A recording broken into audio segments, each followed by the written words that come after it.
충남 지역에서 인테리어 업체를 운영하는 업자가 사기 혐의로 최근 재판에 넘겨졌습니다. 공사비를 미리 달라고 한 뒤에 시간을 끌다가 잠적하는 수법으로 피해자들에게 4억여 원을 가로챈 혐의인데요. 구속영장이 기각돼 불구속 상태로 수사를 받게 되면서 추가 범행이 이어졌고 또 피해 규모도 계속 커지고 있습니다.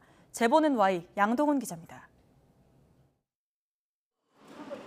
충남 천안의 공인중개사 사무실을 차리려던 A씨는 지난 2월 중개 플랫폼을 통해 인테리어 업자 이모 씨와 계약했습니다. 계약금과 공사비 명목으로 모두 1,260만 원을 입금했지만 철거 이후 거의 손을 대지 않은 상태에서 공사가 멈춰버렸습니다. 전화했더니 몸살 났다고 그러고 막내가 병원에 입원을 해서 자기가 정신이 없다. 그러고서는 안 들어오고 잠수를 타버렸어요. 결국 A씨는 다시 돈을 주고 다른 업체에 공사를 맡겨야 했습니다. 지난 2일에 개업할 예정이었던 이곳 사무실은 아직도 횡한 상태에서 공사가 진행되고 있습니다. 알고 보니 이렇게 E씨에게 돈을 떼었다는 사람이 한둘이 아니었습니다. 이미 지난해 10여 명이 사기를 당했다고 고소해 경찰 조사가 이뤄졌고 검찰이 사건을 넘겨받아 수사하다 지난달에 기소했습니다. 하지만 법원에서 구속영장이 기각된 탓에 E씨는 불구속 상태로 조사를 받았습니다. 그래서 검찰 수사를 받는 중에도 범행을 이어갈 수 있었고 A씨 같은 추가 피해자들이 생겨난 겁니다.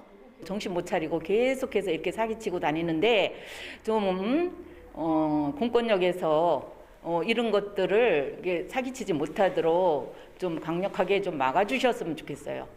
현재까지 수사기관이 확인한 피해자는 발주자 10명에 시공업자 20명까지 모두 30명. 피해액은 4억여 원에 달하는 거로 확인됐습니다. 충청권을 포함해 수도권과 전북에서도 피해 사례가 나왔습니다. 피해자들은 지금이라도 추가 피해를 막아야 한다며 구속 수사를 촉구하고 있습니다. 제가 볼 때는 한 5, 60명 이상은 될 것 같은데 업자분들까지 합치면 100명도 넘을 거예요. 전문가들은 공사업자가 큰 액수의 돈을 미리 달라고 할 경우 일단 의심해야 한다고 강조하면서 정부 차원의 대책 마련도 필요하다고 설명했습니다. 법적으로 좀 피해 규모가 많거나 상습적으로 비슷한 행위를 하는 업체들에 대해서 명단을 공개한다던가 이런 대책이 필요할 것 같습니다. 이 씨의 해명을 듣기 위해 충남 공주시에 있는 회사 주소지를 찾아갔지만 전혀 다른 업체가 입주해 있었습니다.